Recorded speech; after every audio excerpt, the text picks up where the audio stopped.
नमस्कार Odisha job net रे पुणी थे स्वागत। तो आज आम आलोचना करवा जो शिशु सेविका पोस्ट रही सेटा केमती कौन एप्लाई करेंगे तापाई कौन कोर्स डिटेल्स आलोचना करवा।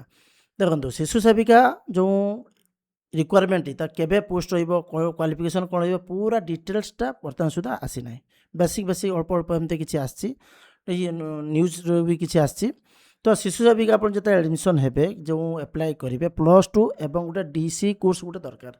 डीसी कोर्स ना आप चाइल्डहुड केयर गोटे कोर्सटी आप दरकार। चाइल्डहुड केयर गोटे कोर्स अच्छी से विभिन्न इन्स्टिट्यूशन तरफ आम करें कि ओडार पे प्रायतः सब भल हो इग्नू अंडर कर इग्नूटी कौन ना इग्नू कर Indira Gandhi national open university से आप जमती आप एफएम यूनिवर्सिटी पाठ पढ़ुंट कि +2 कॉलेज रे पाठ पढ़ुं से भाई एटा गोटे सेंट्रल गवर्नमेंट यूनिवर्सिटी एथिरे कॉलेज न जाई आप घर रही पाठ पढ़े और परीक्षा टाइम को केवल परीक्षा देवे। ठीक अच्छे।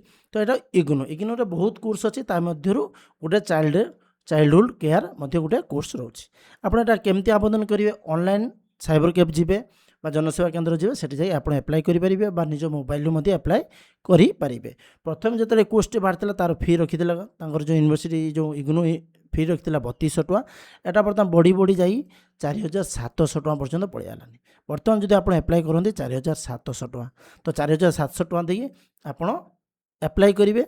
एप्लाई करा समय आपड़ गोटे दुईटा जिनस मांगे आप स्टडी सेंटर कौट रखिए मैंने कौटी रही पाठ पढ़े मैंने वीकली जो संडे को संडे क्लास हुए आप संडे नगले भी किसी असुविधा ना। तो स्टडी सेंटर गोटे रही सेंटर आप चूज कले तापर आप वर्ष जाक से नगले मत किसी असुविधा ना। ता मध्य से एप्लाई समय से गोटे पचार आपंकर बही ने कौन थे ओडिया बही ने ना इंग्लीश बही ने ओडिया परीक्षा देवे ना इंग्लीश परीक्षा से पचार आप ओडिया टिक मारे ताले आपंकर बही घर को ओडिया ही आसो। ठीक अच्छे।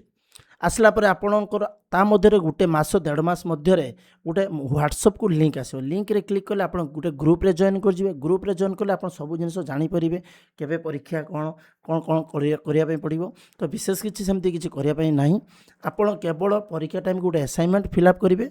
असाइनमेंट गोटे लिखे 100-150 पेज असाइनमेंट लिखे जो पढ़ी थे से तारी उपरे गोटे असाइनमेंट लिखा लिखि सारापर से कागजटी आप नहीं आप स्टडी सेंटर कटक हो भुवनेश्वर जो स्टडी सेंटर देते आप नियरेस्ट से जाकि आप जमा करेंगे।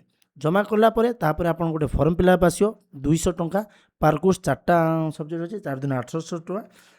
जदि आप एडमिशन समय आपणकर इंग्लीश करेंगे किंतु परीक्षा टाइम को जो फॉर्म फिलअप करेंगे सेठी आप ओडिया करेंगे किसी असुविधा नहीं। आप फॉर्म फिलअप से पचारे आप किए जानी थे पाखर कर हैरान जी जानी थे जी आगे कहे मोर ओडिया करूँ तेना से ओडिया क्लिक करदे आपंकर एग्जाम सेंटरटी सॉरी आप जो एग्जाम जो परीक्षा देवे से ओडिया रे हो। ठीक अच्छे। तापर एग्जाम देवे एग्जाम देला आप सर्टिफिकेट ऑनलाइन आवेदन तापर आप सर्टिफिकेट आसो आप ऑनलाइन एप्लाई करेंगे सर्टिफिकेट जहाँ प्रोसेस अच्छे से पाइबे। तो ये हूँ मेन थिंग आप कोर्स गोटे करने पड़ो डीसी कोर्स 4700 टଙ୍କା एडमिशन हे से कोर्सटी गोटे वर्षर कोर्स इग्नू अंडर करेंगे। आपणकर जो परीक्षा सेंटर टी आपणकर पाखापाखि पाइबे आपणकर जो लोकल यूनिवर्सिटी रोचे कॉलेज रोचे से परीक्षा सेंटर पाइबे। स्टडी सेंटर आपणकर दूर हो पारे किसी असुविधा ना। धर फॉर एग्जांपल बालेश्वर गोटे पिला से स्टडी सेंटर तार बालेश्वर आसो जाए कटक आसो पाखापाखि। ठीक अच्छे। किंतु जदि से परीक्षा देवाई जो से पाखे तार जलेश्वर किंबा बालेश्वर यू पाखापाखि कि भोगराई ये पाखापाखि से परीक्षा दे पार कौन किसी प्रोब्लेम ना। तो यही कोर्सटा कर सारापर आपड़ जो फॉर्म बाहर शिशु सेविका से आप एप्लाई करेंगे।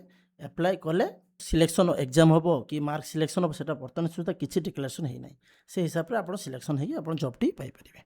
जदि किसी डाउट थाए मत कमेंट करेंगे मु आंसर निश्चित देवी। Thank you.